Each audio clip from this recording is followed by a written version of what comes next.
नमस्कार, मैं श्यामगिरी। आप देख रहे हैं टीएफडी इंडिया न्यूज 24। टीएफडी इंडिया न्यूज 24 में आप सभी दर्शकों का स्वागत है। राजनीतिक घटनाक्रम जिस तेजी से बदल रहे हैं,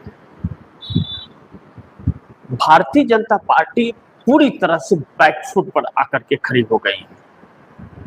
अब ऐसे में प्रधानमंत्री मोदी के लिए एक बड़ा झटका भी है, कह सकते हैं, और आप यह भी कह सकते हैं, गर्व से कह सकते हैं कि अब झोला उठने वाला है, क्योंकि मोदी की लुटिया डूब गई है। भारतीय जनता पार्टी में धड़ाधड़ जो इस्तीफे हो रहे हैं, यह पहली और आखिरी इस्तीफे नहीं है। अभी तो यह शुरू हुआ है, पिक्चर तो अभी बहुत बाकी है, क्योंकि एनडीए भी साथ छोड़ने लगा है। और जब एनडीए के लोग भी साथ छोड़ने लगे हैं, तो फिर सरकार के लिए एक बड़ी संकट उत्पन्न हो गई है, जिसका सामना कर पाना मोदी सरकार के लिए अब नामुमकिन हो गया। छात्र आंदोलन को जिस तरह से मोदी सरकार ने हैंडल किया, इसकी कल्पना कभी किसी ने नहीं की थी। लेकिन कहते हैं कि आदतें जाती नहीं है, और जैसी संगत होती है वैसा असर भी पड़ता है। तो मोदी की जो क्रूरता कहें या नफरत कहें, जो इनके थे हर किसी के प्रति एक नफरत का भाव, वह नफरत का भाव इस वक्त मोदी सरकार और भारतीय जनता पार्टी पर हावी पड़ गया है। यह वजह है कि हवा के रुख को पहचानते हुए भारतीय जनता पार्टी के नेता मोदी और शाह का साथ छोड़कर निकलते नजर आ रहे हैं। जिस तरह से शहजाद पूनेवाला ने, जो राष्ट्रीय प्रवक्ता थे भारतीय जनता पार्टी के, सभी चैनल्स वाले की डिमांड थी, अगर वह चल जाए तो टीआरपी को चार चांद लगते थे, क्योंकि वह जहर उगलते थे, नफरत की भाषा बोलते थे। सबसे पहला अगर इस्तीफा शहजाद पूनेवाला का होता है राष्ट्रीय प्रवक्ता के तौर पर, और वह कहते हैं अगर कि मैं सभी पदों से इस्तीफा दे रहा हूं, यहां तक कि सदस्यता से भी इस्तीफा दे रहा हूं भारतीय जनता पार्टी की, यह कहकर लिख कर देते हैं और कहते हैं कि मैं आजीवन मोदी का फैन रहूंगा। आप दर्शक इसे जरा समझिए कि कितना महत्वपूर्ण है यह, क्योंकि वह क्या कहते हैं कि मैं सदस्यता से भी भारतीय जनता पार्टी के इस्तीफा दे रहा हूं। दे दिया इस्तीफा, और कहते हैं कि मैं फैन बना रहूंगा मोदी का। जानते हैं क्यों? वह जानते हैं कि भारतीय जनता पार्टी का अंत अब निश्चित है। इसीलिए कांग्रेस से वह भाजपा में शिफ्ट हो गए थे जब कांग्रेस का अंत होना था। लेकिन आखिरी में जो उन्होंने लगाया कि मोदी का फैन बना रहूंगा, इसलिए कि भाजपा के लोग, अभी तो सत्ता बरकरार है, भाजपा के लोग परेशान ना करें, यानी कि कंफर्म है वह कि भाजपा की सत्ता अब नहीं रहने वाली है, और वह अपने घर के परिवार के ही आंखों में आंखें नहीं मिला पा रहे, तो छोड़ तो रहे हैं, लेकिन कहने के लिए फैन बने रहेंगे। लेकिन एक एमएलसी ने इस्तीफा दे दिया भारतीय जनता पार्टी से, और एक राज्यमंत्री ने भी इस्तीफा दे दिया, नवनीत सिंह बिट्टू ने। अभी तो उनका कार्यकाल था, फिर भी इस्तीफा दे दिया। अब इन सभी चीजों के बीच संजय जोशी जैसे लोग आ जाते हैं छात्र के साथ। लेकिन इस बीच एनडीए गठबंधन के नेता भी जब अब इस पर विचार करने लगे कि टाटा बाय बाय अब कर दो, वक्त आ गया है, क्योंकि नहीं तो अपनी लुटिया डूब जाएगी इनकी लुटिया बचाने के चक्कर में। यानी कि मोदी की सरकार बचाने के चक्कर में, मोदी की राजनीति बचाने के चक्कर में एनडीए के उन घटक दलों के राजनीति खत्म हो जाएगी, क्योंकि जनता आक्रोशित हो गई है और जो युवा पीढ़ी बढ़ चढ़ करके वोट करने वाली है वह खिलाफ हो गई है। तो फिर वह टाटा बाय बाय करने की बड़ी तैयारी में आ गए। ऐसे में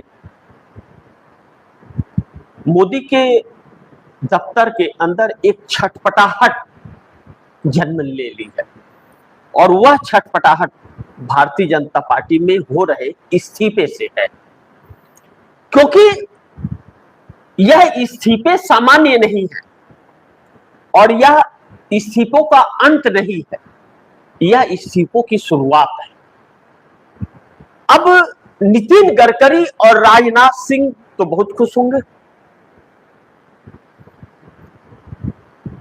यही वजह है कि पार्लियामेंट के अंदर जब इंडिया गठबंधन हावी हो रहा है और राहुल गांधी जिस तरह से ठोक रहे थे, इन लोग शब्दों के बाण राहुल गांधी चला रहे थे, तो राजनाथ सिंह भी थे, नितिन गडकरी भी थे। एक बार भी राहुल गांधी को रोकने और टोकने की कोशिश तक नहीं की। तो बाकी छुटलिए क्यों नाच रहे थे? इसलिए उछल कूद मच रहा था, क्योंकि जो उछल कूद मचाने वाले थे उन चेहरों को आप देखो। आप संसद टीवी को निकाल के उस दिन के राहुल गांधी के उस भाषण को देखो। आप टीवी इंडिया न्यूज 24 ने भी उस भाषण को चलाया था लाइव।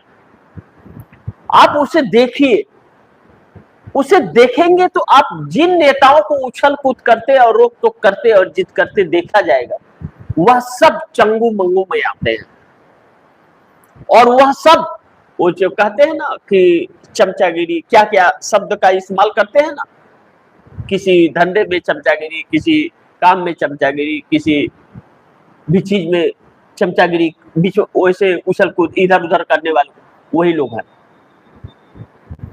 लेकिन एनडीए गठबंधन के किसी भी नेता ने न तो राहुल गांधी को रोका और न तो राहुल गांधी की कोई टिप्पणी की। छात्रों के लेकर के मोदी सरकार जो घिर रही है, मोदी और शाह दोनों, इनके बीच के भी इतने कुछ होने के बावजूद भी किसी भी एनडीए गठबंधन के किसी नेता का, चाहे नीतीश हो, नायडू हो, जयंत हो, अनुप्रिया हो, चाहे जो भी एनीथिंग, या इनके सांसद, किसी का भी एक टिप्पणी या एक ट्वीट तक नहीं आया मोदी के पक्ष में। यह सामान्य बात नहीं हो सकती। सरकार ऐसी बुरी तरह से फंसी है कि सरकार जा सकती है, पूरी लुटिया डूब रही है मोदी की। आपात बैठकें बुलाई जा रही हैं, रातों रात बैठक चल रही है, बैठक पे बैठक पे बैठक चल रही है। मोदी और शाह 20 जुलाई से ही लेकर के 31 जुलाई तक संसद से भाग रहे हैं। यह सामान्य बात नहीं है, क्योंकि यह लोग अब वह रास्ता ढूंढ रहे हैं कि कोई रास्ता मिल जाए कि सरकार बच जाए, कि कम से कम 29 तक बने रहे, फिर अपनी व्यवस्था कुछ करें, क्योंकि इन्हें पता है कि 29 में तो सत्ता नहीं आने वाली है। लेकिन 29 तक सरकार रहे, क्योंकि अभी तो 2 ही साल हुआ है, अभी 3 साल बाकी है सरकार का, 3 साल 2.5 साल 3 साल बाकी है। तो यह चीजें मैनेज नहीं हो पा रही है, क्योंकि अमित शाह के इस्तीफे पर विपक्ष अड़ गया है और छात्र भी फिर अमित शाह के इस्तीफे पे आ गए हैं। नहीं तो एक और आंदोलन न हो, इस चीज को रोकने के भरपूर प्रयास मोदी सरकार कर रही है। अब मोदी को बार बार वीडियो बनाना पड़ा। कल रात भी मोदी ने वीडियो बनाया और डाला, लेकिन कोई भाव ही नहीं दे रहा है। कल रात के वीडियो में नरेंद्र मोदी ने यह कहा कि मैं तो बच्चों को माफ करता हूं, लेकिन उन्हें संभालना भी जरूरी है। गलत है। उन लोगों ने मेरी मां को गाली दिया, मुझे भी गाली दिया और मेरी मां को भी गाली दिया। अब मां का फार्मूला इनका चलने वाला नहीं है और ना तो इनका फार्मूला चलने वाला है, क्योंकि हर बच्चा इन्हें गाली दे रहा है और इनसे माफी की तो उम्मीद बिल्कुल नहीं। इनके चेहरे के भाव यह बता रहे हैं कि इनको अपना आने वाला वक्त क्या है, इनका क्या हर्ष होने वाला है, वह नजर आने वाला है। इसीलिए कहते हैं कि वक्त हर किसी का आता है और समय का पहिया रुकता नहीं है। बस फर्क यह होता है किसी का आज तो किसी का कल आता है। ऐसे में दो अहम सवाल हैं जिस पर हम लोग को चर्चा करना बहुत जरूरी है। नंबर एक, बड़ी ध्यान से आप दर्शक इसे समझिएगा, क्या मोदी को समझ आ गया अब पीएम की कुर्सी चली जाएगी भाजपा में हो रहे भगदड़ से? बड़ी ध्यान से समझिए आप दर्शक, आज हम लोग इसे भरपूर समझने का यह प्रयास करेंगे कि आखिर यह परिस्थितियां आई क्यों और आगे होने वाला क्या है। अभी तक ऐसे मोड़ पर जब जब राजनीति आई है, चाहे हम इंदिरा गांधी के काल से देखें हम कि इंदिरा गांधी ने इमरजेंसी लगाई, सत्ता चला गया, सत्ता आया, बीपी सिंह का दौर आया, पीवी नरसिम्हा राव का दौर आया, राजीव गांधी का आया, इंद्र कुमार गुजराल, देवी गौड़ा, चंद्रशेखर, इन सब का जो समय आया, या अटल बिहारी वाजपेयी का, फिर मनमोहन सिंह का, मोदी का। तो ऐसा पल कभी भी नहीं आया जो पल आज है। ऐसा पल कभी भी इमरजेंसी के वक्त भी, जब जयप्रकाश नारायण, जेपी आंदोलन जिसको कहते हैं, जयप्रकाश नारायण ने पटना गांधी मैदान बिहार से आंदोलन शुरू किया था और मोरारजी देसाई ने अहमदाबाद से शुरू किया था और वह छात्रों का आंदोलन था। तो पटना का गांधी मैदान की कैपेसिटी 20 लाख लोगों की है, उसके अंदर 20 लाख लोग प्रदर्शनकारी आ सकते हैं। वह ग्राउंड भर चुका था जेपी आंदोलन में छात्रों का। उसी से नीतीश और लालू का जन्म हुआ, वही उसी आंदोलन से छात्र नेता थे वाला। मोरारजी देसाई का अहमदाबाद से, गुजरात से, दोनों की झुंड चली और वहां से नारा लगा, गद्दी खाली करो की जनता आई है। एग्जैक्ट यही नारा था, गद्दी खाली करो की जनता आई है। लेकिन इंदिरा गांधी का सत्ता गया, इंदिरा गांधी ने माफी मांगा कि मुझे इमरजेंसी नहीं लगानी चाहिए थी, लेकिन इसके अलावा सरकार के पास कोई रास्ता था नहीं, कानून लगाया गया था। लेकिन नरेंद्र मोदी ने 12 सालों से अघोषित आपातकाल लगा रखा है। तो इंदिरा गांधी उस समय कम बैक कर ली, वापस सत्ता उनका और मजबूती से आया। लेकिन नरेंद्र मोदी का ग्राउंड में खड़े होकर के बच्चों ने नारा नहीं लगाया कि जनता आई है कि गद्दी खाली करो। जनता संसद के गेट तक पहुंच गई और यह इतिहास में पहली बार हुआ है नरेंद्र मोदी के काल में, आजादी के बाद, कि इन छात्रों का कोई नेतृत्व नहीं था। आप ऐसा मत सोचिएगा कि यह राहुल गांधी का नेतृत्व था, आप यह भी मत सोचिएगा कि अभिजीत दीपके का था या नेहा बोरा का था। लेकिन ऐसा चिप नेहा बोरा जो थी, जो 20 दिन तक वह भी भूख हड़ताल पर, अनशन पे, जंतर मंतर पर बैठी थी, नेहा बोरा का बहुत बड़ा रोल इस आंदोलन में था, जंतर मंतर पर लोगों को एकत्रित करने का। यह चीज महत्वपूर्ण है। अभिजीत दीपके ने मौके पर छक्का मारने की कोशिश वहां पर बैठ करके की, यह अभिजीत दीपके का नहीं।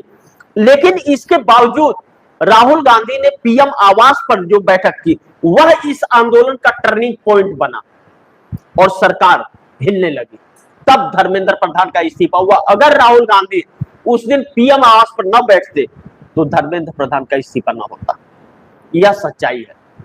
लेकिन इससे छात्रों की ही यह जीत है, क्योंकि छात्रों ने अपने इरादे साफ कर दिए। छात्रों के इस आंदोलन में कोई एक नेतृत्व नहीं था, न तो नेहा बोरा का नेतृत्व था, न अभिजीत दीपके का, न राहुल गांधी का, किसी का नेतृत्व नहीं था। छात्रों का अपना भविष्य को लेकर के चिंतन, वह इस आंदोलन का सबसे बड़ा रूप था और सभी छात्र अपने भारी मन से अपनी व्यथा को लेकर के वहां पर आए थे। यही वजह रहा कि 20 तारीख को इतना कुछ होने के बावजूद रात के अंधेरे में अलग अलग टाइमों पर जंतर मंतर तुरंत भर गया और प्रशासन को हाथ खींचने पड़ गए कि वह रात 11:30 बजे के बाद आना जो चालू हुए तो हजारों की संख्या में आ गए और सरकार दंग रह गई। इंटेलिजेंस एजेंसियों की रिपोर्ट खत्म हो गई, उन्हें समझ ही नहीं आ रहा कि ऐसा कैसे हो गया। यह टर्निंग पॉइंट था। वो सभी बच्चे अपने अपने दर्द लेकर के आए थे, वह किसी के बुलावे पर नहीं, हर बच्चों की समस्या यह थी, हर बच्चे के भविष्य दांव पर थे। और माता पिता को देखकर, क्योंकि जिस माँ बाप ने अपने बच्चों को जिस गरीबी से और जिस पेट काट को लेकर जिस मेहनत से पढ़ाया लिखाया था, उन बच्चों को शर्मिंदगी थी कि हमारे बाप के पैसे को मैंने पढ़ लिख लेने के बावजूद जाया कर दिया। माता पिता बच्चों के दर्द को देख करके चिंतित थे और बच्चे माँ बाप के दर्द को देख करके चिंतित थे। अपने भविष्य से ज्यादा उन्हें अपने माँ बाप के उस व्यथा पर चिंता हो रही थी। जब कुछ भी सामने नहीं आया तो उन्हें सड़कों पर आना पड़ा। ऐसे आंदोलन को कुचल पाना इतना आसान नहीं होता है और नरेंद्र मोदी को झुकना पड़ा। नरेंद्र मोदी ने अपने जीवन में कभी ऐसे आंदोलन का सामना नहीं किया था और न तो कल्पना की थी। इसीलिए अलग अलग तरीके के कानून हुआ बनाया करते थे कि कोई आंदोलन नहीं कर सकता, 3 महीना पहले इजाजत लेनी पड़ेगी। सोचिए, तो यह अब भाजपा के अंदर के लोगों को यह समझ आ गया है कि भैया अब तो भाजपा का अंत है। जैसे जनसंघ था, पहले जनसंघ की समाप्ति हो गई, क्योंकि जनसंघ का भी यह था, उसके खिलाफ लोग थे। अब कुछ दिन पहले मैंने कार्यक्रम में आप दर्शकों को बताया था कि सी वोटर के सर्वे ने 86.8% जनता, एनडीए गठबंधन को वोट देने वाली जनता, मैं दूसरों की बात नहीं कर रहा हूं, सिर्फ एनडीए की सरकार है, एनडीए की बात कर रहा हूं। सी वोटर का सर्वे इनके पक्ष में हमेशा दिखाता है। उसने जब यह कहा कि एनडीए गठबंधन को वोट देने वाले वोटर 86.8% जब इनसे दूर हो गए, तब इन्हें समझ आया, लेकिन उस पर यकीन नहीं कर रहे थे। यह सोच रहे थे कि मैं कैसे भी इधर उधर कर दूंगा, कोई जुमला छोड़ दूंगा। राम मंदिर में चंदा चोरी के बाद यह चीज सर्वे आया था, लेकिन छात्रों के आंदोलन ने उस सर्वे पर मुहर लगा दिया। 86.8% को 90% में तब्दील कर दिया। यह इस सरकार की सबसे बड़ी दर्द का कारण है और यह वजह है कि मोदी और साथ अब चेहरा दिखाने लायक नहीं बचे हैं, क्योंकि 12 दिनों में इंडिया गठबंधन के घटक दल जो टूट बिखर गए थे, जो मोदी के साथ जा रहे थे, वह सब एकजुट होकर के इनके खिलाफ हो गए और अमित शाह के इस्तीफे पे आ जाए। बार बार मैं कह रहा हूं, अमित शाह इस सरकार की रीढ़ की हड्डी है, मोदी कभी भी नहीं मानेंगे अमित शाह का इस्तीफा। और अब जो आवाज उठ रही है वह इस सरकार के खात्मे की उठ रही है, क्योंकि भाजपा के अंदर ही अब भगदड़ बहुत बड़ी मच गई है। 3 इस्तीफे यह पहली किस्त है, अभी तो इंस्टॉलमेंट पूरी बाकी है। और नितिन गडकरी और राजनाथ सिंह मजे ले रहे हैं। बाहर से वसुंधरा राज सिंधिया, चाहे मुरली मनोहर जोशी, यशवंत सिन्हा जैसे लोग छात्रों के साथ खड़े होकर के मोदी के लिए एक बहुत बड़ी सीख भी बन रहे हैं और झटके पे झटका भी दे रहे हैं। लेकिन इसी सरकार के अंदर के नेता अब कितने कौन जाएगा इसकी तो कल्पना नहीं की जा सकती। ऐसे में नंबर 2 पॉइंट्स जो है वह भी अहम इसलिए हो जाता है कि एनडीए में 33 सांसद पलटने की तैयारी में, मोदी से मोह भंग हो गया। अब देखिए, अगर यह परिस्थितियां बन रही हैं कि मोदी से जनता इनके खिलाफ हो गई है। अब पार्लियामेंट 20 तारीख से 31 तारीख तक तो चला नहीं, एक दिन भी नहीं चला, सिर्फ पेपर लीक पर, कानून पर चर्चा हुआ, वो अभी आधा अधूरा हुआ, पूरा हुआ नहीं चर्चा। अब मात्र 13 दिन का है पार्लियामेंट। 20 तारीख से 13 अगस्त तक मात्र 19 दिन पार्लियामेंट चलना था छुट्टी काट करके। अब 1 सोमवार से और 13 अगस्त तक कितने दिन चलेगा? 10 दिन या 8 दिन यही चलेगा पार्लियामेंट, बाकी छुट्टी। इस 8 दिन के अंदर सरकार क्या करेगी? लेकिन सोमवार को अगर इंडिया गठबंधन ने अविश्वास प्रस्ताव लाने का फैसला कर लिया तो सरकार गिर जाएगी। और इसी बात पर मंथन जारी है। ऐसे में 33 सांसद जिनके जिक्र अब बराबर हो रहे हैं, इनके लिए बहुत बड़ा मौका होगा हाथ खींच लेने का। और अगर यह मौका या 33 सांसद एनडीए के गंवा दिए तो इनकी राजनीतिक कैरियर का अंत हो जाएगा। इसमें है नीतीश कुमार, चंद्रबाबू नायडू, पवन कल्याण, अनुप्रिया पटेल और जयंत चौधरी। अब यह सरकार यहां पर आकर के फंस गई है। अब छात्रों के तरफ से जो टिप्पणियां आ रही हैं, या सुप्रीम कोर्ट से टिप्पणियां आ रही है, या विपक्ष का रुख साफ है। विपक्ष का रुख एकदम बिल्कुल साफ है कि अमित शाह को जवाबदेही तय और इस्तीफा हो। लेकिन अब कहा यह जा रहा है, चर्चा इस बात का है कि लोहा गर्म है हथौड़ा मार दो। आरएसएस भी छात्रों के साथ खड़ा होता हुआ नजर आ रहा है, यानी कि घर में भी विभीषण पैदा हो गया। लेकिन आरएसएस पर आप दर्शक विश्वास मत कभी कीजिएगा, बहुत धोखेबाज संगठन है। उसका धोखा खाया हुआ कभी भी उबर नहीं पाया है, यह इतिहास है। लेकिन यह भी इतिहास है कि वह मौका प्रस्त भी है। अगर वह देख लिया कि अब कोई चांसेज नहीं है और सरकार का अंत होना है, बड़ी तेजी से पलटी मारता है वह, और पलटी मार करके अपने ही सरकार के खिलाफ हो जाता है अपने अस्तित्व को बचाने के लिए। यही वजह रहा कि 100 साल से आरएसएस जीवित है। लेकिन अब इस सरकार के साथ साथ इस सरकार ने ऐसे हालात पैदा कर दिए हैं कि आरएसएस का भी अंत कहीं ऐसा ना हो कि हो जाए। और वह दिखता है, क्योंकि आरएसएस को नोटिस, उसके डॉक्यूमेंट पूछने की हिम्मत कभी किसी ने नहीं दिखाई, जबकि उसके ऊपर 2-3 बार बैंड भी लगे। लेकिन कांग्रेस की कर्नाटक के सरकार के गृह मंत्री प्रियंक खड़गे ने नोटिस थमा दिया कि डॉक्यूमेंट दिखाइए या तो डॉक्यूमेंट बनाइए, वरना आपके सभी संस्थानों पर कर्नाटक में हम ताला लगाएंगे। ऐसे में मोदी के दफ्तर में एक छटपटाहट सी मची हुई है, और भाजपा के इस 3 इस्तीफे से पार्टी के अंदर जो भगदड़ की परिस्थिति मची हुई है, और एनडीए के नेता भी जो टाटा बाय बाय करने की तैयारी कर रहे हैं, इससे यह लगता है कि मोदी की लुटिया डूब गई। बाकी आप दर्शक क्या कहते हैं, आप दर्शकों की क्या राय है, क्या सुझाव है, कमेंट बॉक्स में जरूर दीजिएगा। इस खबर को ज्यादा से ज्यादा शेयर कीजिएगा, अपने दोस्तों को भी कहिएगा आगे शेयर करें। और